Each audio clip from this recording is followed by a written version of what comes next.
بات صرف اتنی نہیں ہے کہ یہ مہینہ روزوں کا مہینہ ہے، تراویح کا مہینہ ہے، بلکہ در حقیقت رمضان کے مہینے سے گزار کر اللہ جل جلالہ یہ چاہتے ہیں کہ بندے اس زمانے میں اپنی تربیت کریں، اپنے اعمال اور اخلاق کی اصلاح کریں اور ایک نئی زندگی شروع کریں۔ کئی ہفتوں سے میں اس بات پر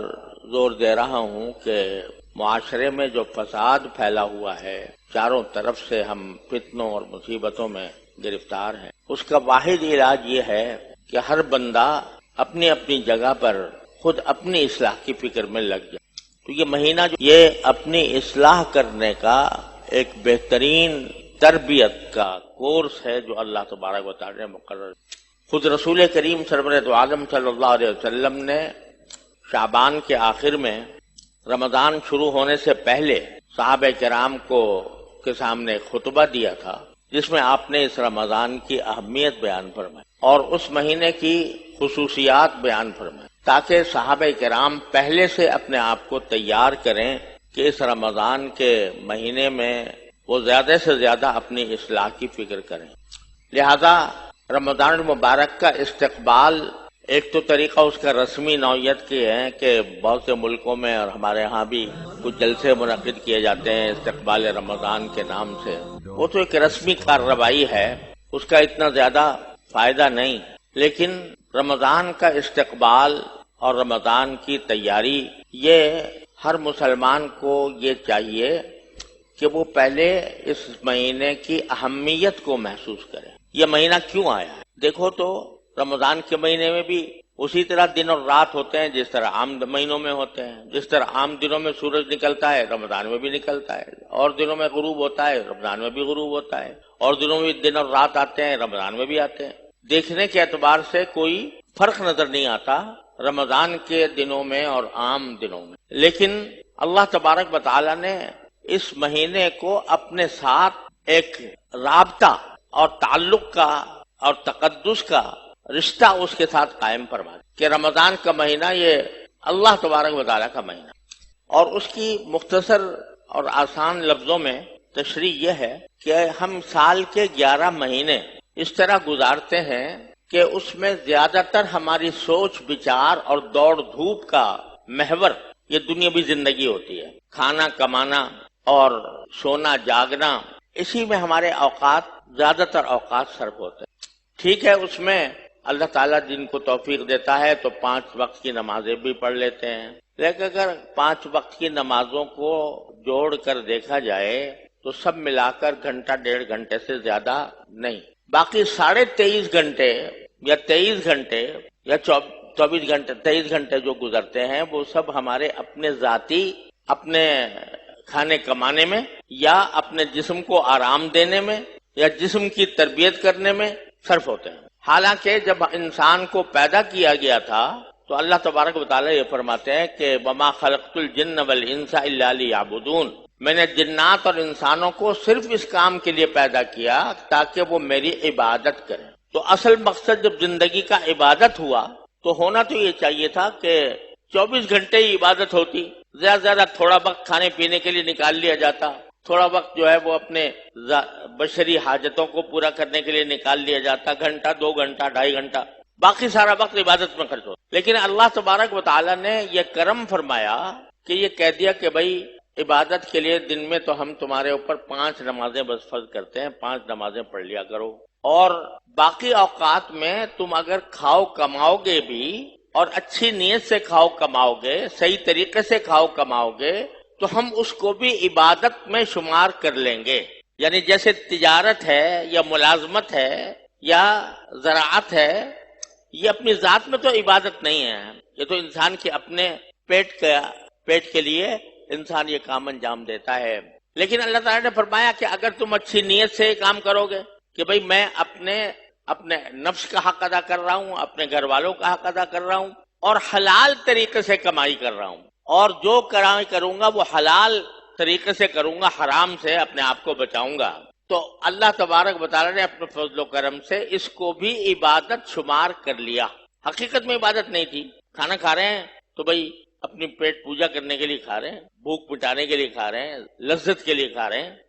لیکن اللہ تبارک و تعالیٰ فرماتا ہے جب میری ذکر کے ساتھ اور صحیح نیت سے اور صحیح طریقے سے سنت کے مطابق کھانا کھاؤ گے تو ہم نے تمہیں کھانا کھانے کو بھی عبادت قرار دی. اللہ تعالیٰ کا یہ فضل و کرم ہے. لیکن انسان کا معاملہ یہ ہے کہ جب اس کو چھٹی ملی کہ بھائی چلو تم کھاؤ بھی کماؤ بھی روزی بھی حاصل کرو اور دنیا کے دوسرے کام بھی انجام دو، جب انسان کو چھٹی ملی تو اس کا سارا ذہن، ساری سوچ، ساری دوڑ دھوپ وہ اس دنیاوی کام میں لگ گئی اور وہ یہ بھول گیا کہ میں آیا کیوں تھا اس دنیا میں، کس مقصد کے لیے آیا تھا. بس لگا ہوا ہے صبح سے شام تک روزی کمانے میں لگ کہ زیادہ سے زیادہ کس طرح پیسے حاصل ہو جائے، زیادہ سے زیادہ کس طرح مجھے رزق مل جائے، کس طرح میرا منصب ہو جائے، میں لوگوں میں مشہور ہو جاؤں وغیرہ وغیرہ. اس دوڑ دھوپ میں سارا وقت ٹھیک ہے 5 وقت کی نمازیں پڑھ لی جیسی کہ ایسی پڑھ لی، لیکن زیادہ وقت جو ہے وہ گزر رہا ہے ایسے کاموں میں جو دنیاوی کام. تو اب یہ کچھ اوقات اللہ تبارک و تعالیٰ نے ایسے رکھے ہیں کہ یہ جو ہمارے اوپر غفلت طاری ہو جاتی ہے، عام دنوں میں غفلت طاری ہو جاتی ہے کہ بھئی بھول بیٹھتے ہیں ہم، مارے باندھے کسی طرح نماز کا وقت آیا کھڑے ہو کر جلدی سے کوئی نماز پڑھ لی بس، باقی اور سارا وقت جو ہے ہمارا، ساری دوڑ دھوپ، ساری سوچ بچار وہ مرکوز ہو جاتی ہے دنیا کے کام. تو گویا اصل مقصد سے ہم دور ہوتے چلے جاتے. تو اللہ تبارک و تعالی بعض دن اور بعض مہینے، بعض اوقات ایسے اللہ تعالیٰ نے رکھے ہیں کہ گویا ہم کو پکڑ کر کھینچ کر بلایا جا رہا ہے. دنیا کے کام میں ہم لگے ہوئے ہیں صبح سے شام تک، تو ایک مہینہ اللہ تبارک و تعالیٰ نے ایسا رکھ دیا کہ ارے بھائی کہاں بھاگے جا رہے ہو، تھوڑی دیر کے لیے میرے پاس آ جاؤ، تھوڑا وقت جو ہے وہ میرا قرب حاصل کرنے کے لیے خرچ کر لو، میرے پاس آ جاؤ. یہ اصل اس رمضان کا فلسفہ یہ ہے کہ ہم عام 11 مہینوں کے اندر جن مشغولیات میں محو رہتے ہیں ان مشغولیات سے تھوڑی دیر اپنے آپ کو جتنا ہو سکے فارغ کر کے اپنا ذہن، اپنا دھیان، اپنی فکر، اپنی سوچ اللہ تبارک و تعالیٰ کا قرب حاصل کرنے کی طرف مرکوز کر دیں. یہ ہے اصل مقصود رمضان کا. بھئی کھانا جو ہے وہ بے شک تمہارے لیے جائز تھا، لیکن چلو اب 1 مہینہ ہم تمہیں ایسا دیتے ہیں کہ تم کھانا نہیں کھاؤ گے، دن میں نہ کچھ کھاؤ گے نہ کچھ پیو گے. یہ دن کا وقت تم بھوکے رہ کر، پیاسے رہ کر گزارو گے. کیوں لکھا جا رہا ہے بھوکا پیاسا؟ تاکہ یہ بھوک اور پیاس جس نے 11 مہینے تمہارے کھائے تھے، جس نے 11 مہینے تمہیں اس کام کے اندر مصروف رکھا تھا اور اللہ تعالیٰ سے تم دور ہونے لگے تھے، تو اب ہم تمہیں اس بھوک اور پیاس کا مزہ چکھانا چاہتے ہیں جس نے تمہیں اتنے 11 مہینے تک اپنے کام میں مصروف رکھا تھا. اب تھوڑا اس کو چھوڑ کر آ جاؤ اور اپنی فکر، اپنی سوچ، اپنا دوڑ دھوپ کا محور اللہ تعالیٰ کے قرب کو بنا. اس لیے آ رہا ہے بھائی. صرف اتنی بات نہیں کہ روزہ رکھیں گے دن میں اور رات کو تراویح پڑھ لیں گے، بلکہ اس مہینے کو زیادہ سے زیادہ اللہ جل جلالہ کی عبادت میں صرف کروانا مقصود. اس کے لیے یہ ضروری ہے کہ ہم اس کی اہمیت یہ سمجھیں کہ ہم اللہ تعالیٰ سے دور ہٹے چلے جا رہے تھے. اللہ تعالیٰ نے اپنے فضل و کرم سے کھینچ کر ہمیں رمضان میں اپنے پاس بلایا اور اپنا قرب عطا کرنے کی کوشش کہ قرب عطا ہو جائے اللہ تعالیٰ کا. جتنا آدمی اس میں اللہ تعالیٰ سے قرب حاصل کرے گا اتنا ہی رمضان کا صحیح فائدہ حاصل ہوگا اور اس کے نتیجے میں انسان کی تربیت ہوگی. یہ جو کہا جا رہا ہے نا کہ روزہ رکھو، کھاؤ نہیں پیو نہیں، کیوں؟ اس لیے کہا جا رہا ہے تاکہ یہ تمہیں تربیت اس بات کی دی جا رہی ہے کہ اللہ تبارک و تعالیٰ کا جب کوئی حکم آ جائے تو حکم آنے کے بعد تمہیں اپنی ہر خواہش کو کچلنا ہوگا. ہر وہ خواہش جو اللہ تبارک و تعالیٰ کی حکم کے خلاف ہو اس کو کچلنا ایک مومن کا فریضہ ہے. اس فریضے کے لیے تیار کیا جا رہا ہے کہ کھاؤ نہیں. اب ایک بندہ جو ہے وہ رمضان کے اندر اگر باقی روزہ رکھا ہوا ہے اس نے، ایک مسلمان، اور دن کے وقت میں وہ کھانے پینے سے پرہیز کرتا ہے، اگر کوئی بندہ اس کو 1 لاکھ روپے بھی دے کہ 1 لاکھ روپے لے لو اور روزہ توڑ دو، تو کوئی مسلمان اس کو کبھی گوارا نہیں کرے گا. حالانکہ عام دنوں میں اگر کہیں 1 لاکھ روپے مل رہا ہے مفت تو وہ اس کی طرف دوڑ کے جائے گا. لیکن رمضان کے مہینے میں اللہ تبارک و تعالیٰ نے یہ خاصیت رکھ دی کہ اس کو کتنی بڑی دولت کی پیشکش ہو جائے وہ روزہ توڑنے پر راضی نہیں ہو، چاہے بھوک لگ رہی ہو چاہے پیاس لگ رہی ہو. یہ اس بات کی ٹریننگ دی جا رہی ہے، اس بات کی تربیت دی جا رہی ہے کہ اللہ تعالیٰ کے حکم کے آگے ہر خواہش قربان ہے، بھوک بھی قربان، پیاس بھی قربان۔ یہ ایک مومن کا سب سے بڑا وصف یہ ہونا چاہیے کہ جب اللہ تبارک و تعالیٰ کا کوئی حکم آ جائے تو نہ وہ عقلی گھوڑے دوڑائے، نہ اس کی حکمتوں کی طرف جائے کہ بھئی کیوں دیا گیا یہ حکم، بلکہ بس اللہ کا حکم آ گیا، سر تسلیم خم ہے۔ اس بات کی تربیت دینا مقصود ہے اس رمضان کے مہینے، اور اللہ تبارک و تعالیٰ کا قرب سب سے زیادہ اسی میں حاصل ہوتا ہے کہ انسان کی خواہش کسی ایک طرف جا رہی ہے، لیکن وہ اللہ تعالیٰ کی خاطر اس خواہش کو کچل کر اللہ تعالیٰ کے حکم کی تعمیل کرتا ہے۔ جتنا یہ کام کرے گا اتنا ہی اللہ کا قرب حاصل ہوگا۔ تو یہ مہینہ اللہ تبارک و تعالیٰ کا قرب حاصل کرنے کا ایک بہترین زمانہ ہے جو اللہ تعالیٰ نے مقرر فرمایا۔ جب یہ بات ہے تو پھر کوشش یہ کرنی چاہیے کہ رمضان کے مہینے میں ہم صرف روزے اور تراویح پر اکتفا نہ کریں، بلکہ رمضان کا جتنا زیادہ حصہ ہم اللہ تبارک و تعالیٰ کی عبادت میں صرف کر سکیں اتنا ہی اس رمضان کا صحیح فائدہ حاصل ہوگا۔ اللہ تعالیٰ کی طرف سے اس میں توفیق بھی ہوتی ہے۔ یہ جو حدیث میں آتا ہے نا کہ رمضان المبارک کے اندر شیطانوں کو قید کرنے کا جو ذکر آیا ہے حدیث میں کہ شیطان اس میں باندھ کر رکھے جاتے ہیں، اس کا مطلب یہ ہے کہ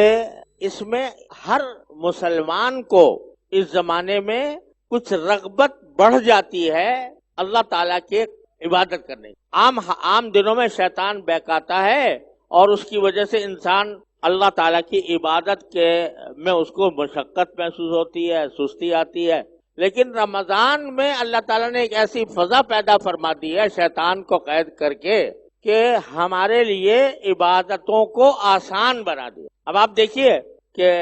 جو لوگ پانچ وقت کی نمازوں میں بھی مسجد میں آتے ہوئے کتراتے ہیں، لیکن جب رات کو تراویح کی نماز ہوتی ہے 20 رکعتوں کی نماز، اتنی لمبی نماز کم سے کم گھنٹہ ڈیڑھ گھنٹہ لگتا ہے۔ عام دنوں میں فرض نمازوں کے اندر بھی آپ کو اتنے لوگ نظر نہیں آئیں گے جتنے تراویح میں نظر آئیں گے۔ یہ کہاں سے آ رہے ہیں؟ اس لیے کہ اللہ تعالیٰ نے شیطان کو قید کر کے ان کے دل میں عبادت کا ایک شوق پیدا کر دیا، تو تراویح کی لمبی نماز بھی آرام سے پڑھتے ہیں۔ تو اس لیے اس مہینے کے اندر عبادت کی طرف جانے کے اسباب اللہ تعالیٰ کی طرف سے زیادہ ہو جائے، لہذا کوشش یہ کرنی چاہیے کہ رمضان کا مہینہ زیادہ سے زیادہ اس میں عبادت کا موقع ملے، اور اس کا طریقہ یہ ہے کہ رمضان کے مہینے کو اپنی عام معمولات سے، دنیا کے جو عام معمولات ہیں ان معمولات سے اپنے آپ کو ذرا کم کر کے، ان معمولات کو کم کر کے عبادت کے حصے کو زیادہ کریں۔ اگر فرض کرو عام دنوں کے اندر صرف فرائض ہی پڑھتے ہیں اور سنتیں ہی پڑھتے ہیں، نفلیں کبھی پڑھنے کی توفیق نہیں ہوتی، تو رمضان میں نوافل کے زیادہ اہتمام کی۔ عام دنوں میں تلاوت کی اتنی توفیق نہیں ہوتی، رمضان کو قرآن کریم کے ساتھ خاص ربط ہے، خاص نسبت ہے۔ نازل کیا گیا قرآن اسی مہینے میں، اور اس مہینے میں ہر سال حضرت جبریل امین علیہ السلام حضور اقدس صلی اللہ علیہ وسلم کے پاس تشریف لاتے اور قرآن کریم کا دور کیا کرتے تھے حضور اقدس صلی اللہ علیہ وسلم۔ کیا منظر ہوگا کہ جبریل امین ایک طرف پڑھ رہے ہیں قرآن اور ایک طرف نبی کریم صلی اللہ علیہ وسلم تلاوت۔ تو یہ قرآن کو خاص نسبت ہے رمضان المبارک، لہذا اس میں قرآن کریم کی تلاوت عام دنوں سے زیادہ کرنے کی فکر کر، عام دنوں سے زیادہ۔ اگر عام دنوں میں آدھا پارہ پڑھتے ہیں، ایک پارہ پڑھتے ہیں تو زیادہ پڑھائیں، دو پارے، 3 پارے، 4 پارے۔ حضرت امام ابو حنیفہ رحمۃ اللہ علیہ جو اتنے بڑے فقیہ تھے، اتنے بڑے امام، اور ساتھ ہی تجارت بھی کیا کرتے تھے، لیکن رمضان میں ہر رمضان میں روزانہ ایک قرآن کریم ختم کرتے تھے، اور پورے مہینے میں 31 قرآن پورے ہوتے تھے، کیونکہ روزانہ ایک قرآن اور تراویح کا ایک قرآن، تو 31 قرآن کریم۔ جن لوگوں کو اللہ تبارک و تعالی رمضان کے وقت کی قدر و قیمت ہوتی ہے، وہ اس کو زیادہ سے زیادہ اس کام میں کرتے، تو عام دنوں سے زیادہ تلاوت اس زمانے میں ہو۔ اور تلاوت تو ہے ہی، لیکن ایک پہلو یہ ہے کہ قرآن کریم کو سمجھنے کی فکر تلاوت تو ہم بے شک کر لیتے ہیں، لیکن کتنے لوگ ہیں کہ جو واقعتاً سمجھنا چاہتے ہیں کہ قرآن میں کیا لکھا ہے؟ حیرت انگیز بات ہے کہ اللہ تعالیٰ نے یہ قرآن نازل کر کے ہمیں دیا ہوا ہے 1400 سال سے، اور اس کو ہدایت کا ایک پیغام قرار دے کر نبی کریم صلی اللہ علیہ وسلم پر اس کو اتارا گیا، اور یہ 1400 سال سے الحمدللہ ایک حبے، ایک شوشے، ایک نقطے کی تبدیلی کے بغیر جوں کا توں ہمارے پاس محفوظ، لیکن ہم نے اٹھا کر اس کو الماری کے طاق میں رکھا ہوا ہے، اور اس کو کبھی یہ فکر پیدا نہیں ہوتی کہ آخر میں سمجھوں تو صحیح کہ قرآن نے اس پیغام ہدایت میں مجھ سے کیا فرمایا۔ مثال دیا کرتا ہوں کہ اگر آپ کے پاس آپ کے کسی محبوب شخص کا، کسی دوست کا، کسی عزیز کا کوئی خط آئے اور لفافے میں بند ہو، تو کیا آپ یہ گوارا کریں گے کہ اس خط کو اٹھا کر الماری میں رکھ دیں اور کبھی اس کو کھول کر پڑھ کر نہ دیکھیں کہ کیا لکھا ہے اس میں اور کیا مقصود ہے اس خط کا؟ انسان کو چین نہیں آئے گا۔ ایک باپ کا خط بیٹے کے نام آیا یا بیٹے کا خط باپ کے پاس گیا، اسے چین نہیں آئے گا اس وقت تک جب تک کہ وہ اس خط کو پڑھ کر سمجھ نہ لے کہ کس میں کیا لکھا ہے۔ لیکن قرآن عظیم اللہ تعالیٰ کی ہدایت کا یہ پیغام، یہ خط جو اللہ تعالیٰ نے پوری انسانیت کے لیے بھیجا ہے، اس کو ہم نے اس طرح اٹھا کے رکھا۔ اس کا استعمال کیا ہے کہ جب دلہن رخصت ہوگی تو اس کا سایہ اس کے اوپر ڈال دیں گے، جب کہیں لڑائی جھگڑا ہوگا تو قرآن کو بیچ میں لا کر اور اس کے اوپر حلف اٹھا لیں گے۔ یہ اس کا مصرف ہے جس کو اللہ تبارک و تعالیٰ نے ہدایت کا ذریعہ بنایا۔ آج ہمارے تمام مسائل کی بنیادی جڑ یہ ہے کہ ہم نے قرآن کو چھوڑ رکھا ہے۔ تو کم از کم اس رمضان کے مہینے میں بھائی، اس رمضان کے مہینے میں تو یہ کم از کم جذبہ پیدا کر لیں کہ تلاوت بھی کریں گے اور کچھ وقت، تھوڑا سا وقت اپنی 24 گھنٹوں میں سے قرآن کو سمجھنے میں لگائیں گے۔ اللہ تعالیٰ کے فضل و کرم سے علماء کرام نے ہر زبان میں چھوٹی بڑی ہر طرح کی تفسیریں لکھ دی ہیں اور مہیا ہیں۔ ان تفسیروں کی مدد سے اگر فرض کرو کسی تفسیر کو، اچھی تفسیر کو لے لو۔ آج کل کے ماحول میں میرے والد ماجد قدس اللہ تعالیٰ سرہ کی تفسیر معارف القرآن بہت ہی جامع اور بہترین تفسیر ہے۔ اس کو اپنے سامنے رکھ کر سمجھ لو کہ میں روزانہ اس کے 10 صفحے پڑھا کروں تو قرآن کریم کی آیتوں کا مفہوم اس کے اندر پوری طرح تفصیل کے ساتھ آ رہا ہے۔ بتائیے کیا مشکل کام ہے۔ 24 گھنٹوں میں سے اگر 10 صفحے پڑھنے، 10 نہ کرو 5 کر لو، لیکن کوئی دن قرآن کریم کی کسی تفسیر کے مطالعے سے خالی نہ رہے، تاکہ قرآن کا ایک حق ادا ہو تلاوت کا اور دوسرا حق ادا ہو اس کے سمجھنے کا۔ قرآن ایسی چیز ہے زندگیوں میں انقلاب لے کر آتا ہے۔ اگر اس کو سچ سے سمجھ کر پڑھو گے تو انشاءاللہ معلوم ہوگا کہ زندگی میں انقلاب آ رہا ہے۔ اس طرح اپنے مصروفیات کو کم سے کم کر کے